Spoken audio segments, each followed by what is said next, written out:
Kalau Omikronnya enteng-enteng aja, malah saya mungkin di dalam Twitter saya, kalau bisa kita kena semua, banyak yang kena kan, makalah ini akan menghentikan pandemi. Kenapa?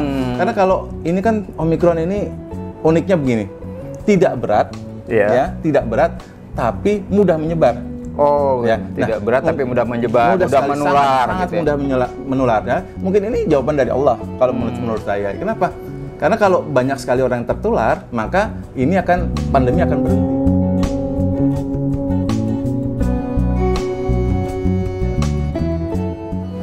Assalamualaikum warahmatullahi wabarakatuh. Sahabat dan rekan-rekan semua, terutama dari alumni UI dan masyarakat pada umumnya. Pada kesempatan ini kita dan saya sendiri sangat berbahagia bisa berkesempatan untuk bincang-bincang dengan sahabat saya juga sebetulnya, yaitu Dr. Taufan, singkatnya ya. Iya. Dokter ya. Assalamualaikum.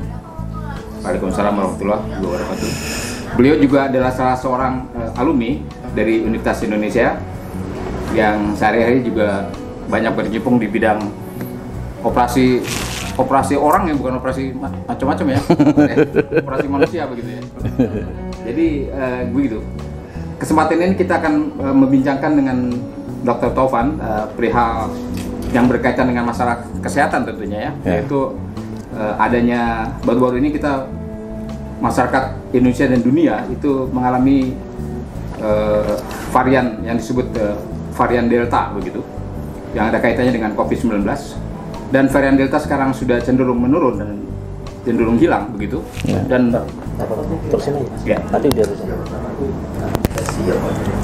cenderung menurun dan hilang. Kemudian varian Delta itu berganti, dokter. Katanya berganti menjadi varian Omikron, katanya begitu. Sementara itu minggu-minggu ini juga cenderung dunia dan Indonesia sendiri sudah mengantisipasi varian Omikron sendiri juga sudah mengalami penurunan dan cenderung juga akan hilang, katanya begitu, dokter. Oleh sebab itu kita dalam menghadapi varian Omikron ini seperti apa seharusnya, dokter? Dan apakah memang betul varian Omikron ini jauh lebih lunak atau tidak terlalu berbahaya dibandingkan dengan varian Delta misalnya? Ya kalau soal lunak lain ya, itu lunak tuh kita pencet itu kerasa lunak gitu ya. itu empuk. Nah. Iya. Apa begitu kejadiannya, dok? Ya, bagaimana kita menghadapi ini varian ini? Omikron ini beda sekali dengan Delta. Delta yang banyak sekali memakan korban, tapi kalau Omikron ini ibaratnya kayak flu aja, kayak biasa aja, kayak orang flu aja. Jadi umumnya kalau orang-orang tersebut yang terkena Omikron ini tidak punya faktor risiko, umumnya sih baik aja, kayak flu biasa aja. Jadi kayak orang-orang flu biasa, ya berapa hari sembuh gitu aja, nggak ada masalah. Jadi kalau kita lihat di dunia, bahkan sampai banyak orang yang sudah membuka, banyak negara sudah membuka, bahkan di Saudi sendiri untuk umroh sudah dibuka. Umroh sudah dibuka dari mana-mana, bisa masuk. Artinya mereka kan juga bukan orang bodoh, artinya kan ini tidak membahayakan. Nah, di Indonesia juga demikian juga. Jadi cuman yang bikin membahayakan itu sebenarnya berita-berita seperti membahayakan. Iya. Jadi emang agak aneh ya, memang agak aneh. Jadi kalau kita lihat di Indonesia sendiri, Pak Luhut sendiri sudah memberikan dibuka untuk penerbangan itu tidak perlu pakai antigen. Iya, mulai hari ini saya dengar sudah dibuka. Penerbangan domestik sudah mulai dibebaskan ya. Dibebaskan untuk domestik. Bahkan dari luar negeri juga bisa masuk ke dalam ke Indonesia, khusus untuk Bali, itu untuk turis-turis sudah dibebaskan. Artinya apa? Itu bukan tanpa dasar. Nah, kalau memang tidak membahayakan, ya kenapa mesti ditutup-tutupin gitu? Iya, dok. Sorry. Kalau kita kembali ke varian Delta kan faktanya menurut data ya. Menurut data ya.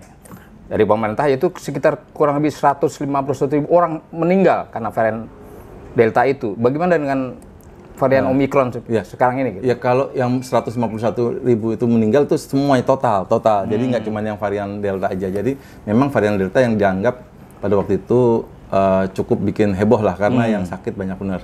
Terlepas dari yang orang-orang bilang ada soal kimia segala macam, ya terlepas dari itu.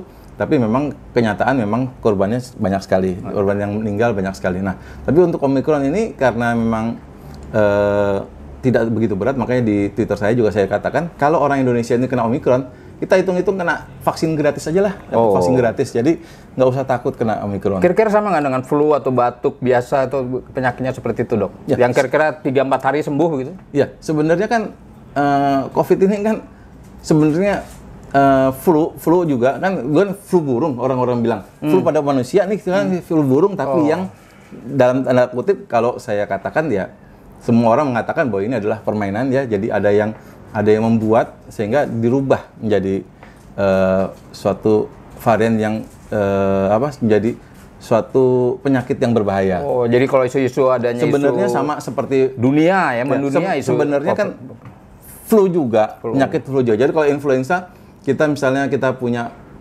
vaksin untuk influenza itu kan bisa bertahan untuk 1 tahun. Nah, vaksin untuk Omikron itu penelitiannya pendek, sehingga vaksin-vaksin tersebut akhirnya seperti vaksin-vaksin yang ada tuh nggak bisa membendung Omikron. Jadi banyak orang udah vaksin berkali-kali, sudah vaksin macam-macam, tetap aja masih kena Omikron. Jadi kalau kita kena Omikron ya alhamdulillah. Ya kita dapat vaksinasi gratis. Jadi Omikron itu jadi bisa menjadi vaksin juga, anti. Jadi gini, COVID begitu. Bukan vaksin, tapi sebenarnya gini. Jadi kita mempunyai kekebalan. Kekebalan kan ada kekebalan tubuh yang didapat maupun kekebalan yang buat. Kalau yang kita dapat vaksin itu kan sebenarnya ada yang bagian dari virus, ada juga virus yang dilemahkan. Diberikan pada kita, nanti tubuh akan mengenali dan akan membuat antibodinya. Nah, kalau kita mendapatkan langsung itu kan kekebalan alami, kalau itu kan kekebalan buatan. Jadi ada sedikit perbedaan adalah anggaplah kita seperti bagaikan mendapatkan vaksin gratis gitu loh. Itu Dok, mereka-mereka yang sudah vaksin pertama, vaksin kedua atau booster atau itu masih perlu dilanjutkan atau cukup sampai di situ saja vaksin? Kenyataan atau vaksin tersebut tidak bisa membendung Omikron. Faktanya tetap saja mereka yang akan kena. Walaupun sudah divaksin berkali-kali, walaupun sudah booster, tetap Omikron masih kena. Tapi kan kalau Omikronnya enteng-enteng aja, malah saya mungkin di dalam Twitter saya, kalau bisa kita kena semua, banyak yang kena kan, makalah ini akan menghentikan pandemi. Kenapa? Karena kalau ini kan Omikron ini uniknya begini, tidak berat, tidak berat, tapi mudah menyebar. Tidak berat tapi mudah menyebar, mudah menular. Sangat mudah menular ya. Mungkin ini jawaban dari Allah kalau menurut saya. Kenapa? Karena kalau banyak sekali orang yang tertular, maka pandemi akan berhenti. Tapi apa betul pandeminya tidak terlalu lama 3 atau 4 hari kemudian bisa segera pulih kembali begitu, Dok? Ya, tergantung dengan daya tahan tubuh masing-masing. Ada yang daya tubuhnya kuat ya, dia bahkan tidak punya gejala. Ya, tapi waktu diperiksa mungkin jadi positif, ya di PCR mungkin jadi positif. Jadi memang Omikron ini, contohnya di keluarga kami belum lama ini, itu ya hampir-hampir seperti ada yang tidak bergejala, tapi ada yang bergejala, itu kami serumah kena semua gitu loh. Diperiksa positif semua, aman-aman aja kita. Iya. Kita kan sudah mengalami melewati tentang pandemi ini COVID-19 ya, dari mulai Delta sampai sekarang Omikron. Hampir 2 tahun ya mungkin ya, Dokter ya. Jadi kemarin yang versi yang Delta saya kemudian kena juga itu, saya sampai dirawat dokter saja sampai kena lagi, 1 bulan juga kan. Ya. Jadi artinya ini dampaknya sangat luar biasa. Betul. Terutama pada dampaknya kepada kehidupan sosial ekonomi masyarakat kita pastinya, Dokter. Ya. Sehingga pertanyaannya adalah kalau yang sekarang ini melanda negeri ini varian Omikron itu tidak perlu dikhawatirkan, kita tetap beraktivitas seperti biasa atau bagaimana, Dok? Ya, aktivitas mestinya seperti biasa orang. Kalau dari pemerintah sendiri kan, pemerintah juga bukan orang bodoh. Mereka membolehkan perjalanan tanpa antigen, tanpa PCR. Artinya apa? Mereka sudah mempertimbangkan bahwa ini aman-aman aja. Ya kan? Ya kan mereka bukan orang bodoh. Kalau mereka bukan orang pintar, mereka nggak bisa bodoh-bodohin orang. Kalau data kemarin itu ada data di kota Jogja, Dokter, katanya malah naik loh sampai. Itu banyak yang tertawa lah. Tapi silakan aja mau dinaikkan, nggak jadi masalah. Tapi yang mentertawakan juga banyak. Itu kan biasa-biasa aja. Tapi kan yang paling penting tadi saya katakan, kalau kita kena dan kita aman-aman aja nggak apa-apa. Cuman memang untuk yang punya faktor risiko banyak, ya berhati-hati aja untuk yang faktor risikonya banyak. Yang tidak punya faktor risiko aman-aman aja. Yang kondisi seperti kita sehat, seperti biasa aman seperti. Jadi tidak perlu dikhawatirkan bahwa COVID-19-nya akan menular lagi dan akan berkembang lagi. Kalau Omikron ini banyak yang tertular, maka akan terjadi herd immunity. Jadi masyarakatnya akan punya kekebalan secara alami. Jadi karena gini, dari Pak Juju kalau mau ke apa menularkan ke saya kan bisa langsung karena kita dekat. Tapi kalau kita jaraknya jauh kan Pak Juju harus menularkan si A, si B, sampai akhirnya ketemu saya. Jadi tapi kalau di antara mereka ini sudah pernah tertular, mereka sudah punya antibodi.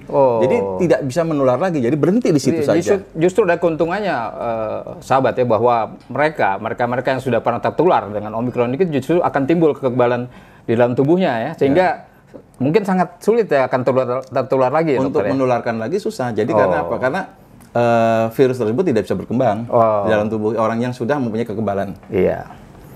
Ya, jadi cuman memang yang kita pertanyakan memang pada awal Omikron adalah kenapa pada waktu awal Omikron itu kan orang-orang ketakutan dong. Karena Omikron ini mudah menyebar. Tapi orang-orang belum tahu bahwa ternyata Omikron itu jinak-jinak. Cuman diberitakan seperti singa. Ya, jinak tapi diberitakan seperti singa. Jadi ada pemberitaan publik yang katakanlah demikian. Tidak benar gitu ya. Jadi gini, pada waktu itu di awal-awal Januari itu kan diminta untuk anak-anak sekolah pertemuan tatap muka. Oke. Nah, dan langsung datang ke sekolah. Banyak sekali yang ternyata jadi positif, akhirnya ada yang menunda segala macam ya. Namun kan ini kan suatu hal yang aneh. Kenapa pada saat Omikron sedang merebak kok disuruh tatap muka?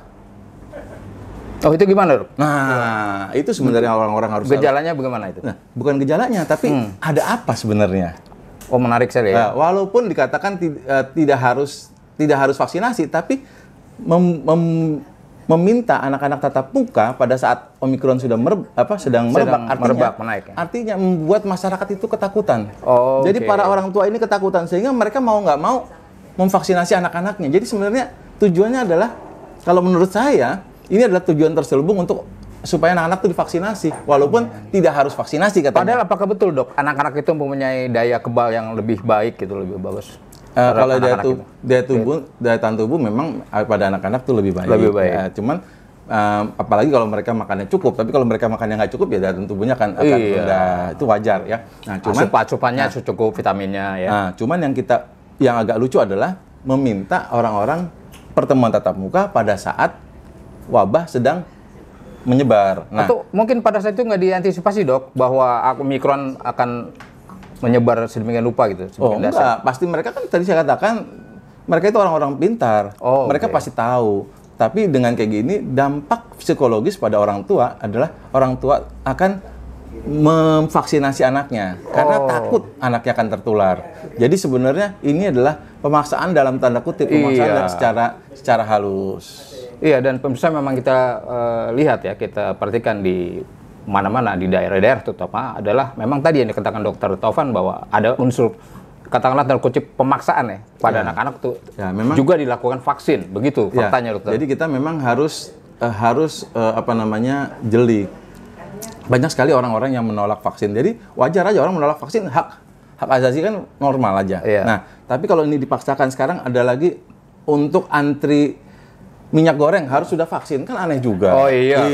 Kalau itu kita dengar dikaitkan ke macam-macam ya, mau ngurus tanah, mau ngambil BPJS, Jadi itu aneh-aneh aja kalau menurut kita. Jadi kan kalau kita melihat bahwa vaksin ini agak dipaksakan, kita perlu mempertanyakan ada apa di balik vaksin. Itu sesuatu di balik vaksin. Jadi memang kita harus hati-hati. Harus jeli juga ada apa di balik vaksin. Tapi Dok, dengan pemerintah mulai melonggarkan ya untuk tidak divaksin kepada semua kegiatan publik itu menunjukkan gejala yang baik atau bagaimana? Untuk PCR maupun antigen untuk perjalanan itu sudah penerbangan itu sudah ditiadakan. Penerbangan darat, perjalanan. Di darat juga, di udara juga, di laut juga. Nah, kalau itu dibebaskan, artinya pemerintah sudah memperhitungkan bahwa Omikron ini memang tidak ganas. Yang kedua, kalau yang kita harus sikapi juga secara bijak adalah kalau kita kena Omikron kita tidak terlalu panik. Kadang-kadang tidak perlu obat macam-macam, cukup ya obat-obat flu biasa aja. Yang paling penting jangan lupa cukup makan. Karena dulu pada waktu saya tertular, saya sampai dirawat sampai 1 bulan itu karena di awal-awal saya nggak makannya kurang. Sempat kena, pemirsa ya. Jadi pengalaman Dokter Taufan seperti itu. Makannya kurang sehingga saya jadi parah. Jadi daya tahan tubuhnya jadi rendah. Jadi kalau sampai terkena ya Omikron nggak usah takut.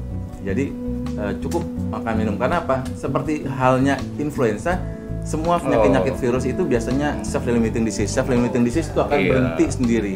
Seperti Dr.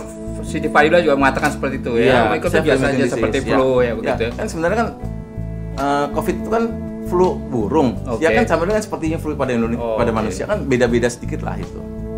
Ya, jadi untuk saat dan kondisi Indonesia saat ini terhadap COVID-19 kita tidak perlu khawatir sekali dok ya. Dengan situasi yang lebih baik mungkin lebih betul. Baik. Justru kalau kita banyak yang terkena maka kami berharap ini merupakan jawaban dari Allah bahwa kalau banyak yang terkena ini merupakan herd immunity.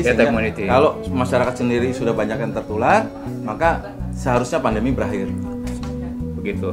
Hukum kedokterannya begitu dok. Mestinya demikian. Ya, cuman memang yang kita harus jaga adalah keluarga kita yang mempunyai banyak faktor risiko dan mereka harus kita tetap jaga. Supaya tidak ada korban. Terima kasih. Ya, demikian pemirsa dan rekan-rekan sekalian bincang-bincang saya dengan Dr. Tovan perihal merebaknya COVID-19 dari varian Delta sampai dengan yang terakhir ini adalah kita sebut varian Omikron. Sekarang Omikron BA1, BA2 lagi ada. BA1, 2 dan dampaknya dan bagaimana kira-kira efeknya terhadap kita terutama masyarakat Indonesia. Terima kasih sekali lagi Dr. Tovan atas bincang-bincangnya dan kita berjumpa lagi pada topik yang berbeda. Wassalamualaikum warahmatullahi wabarakatuh.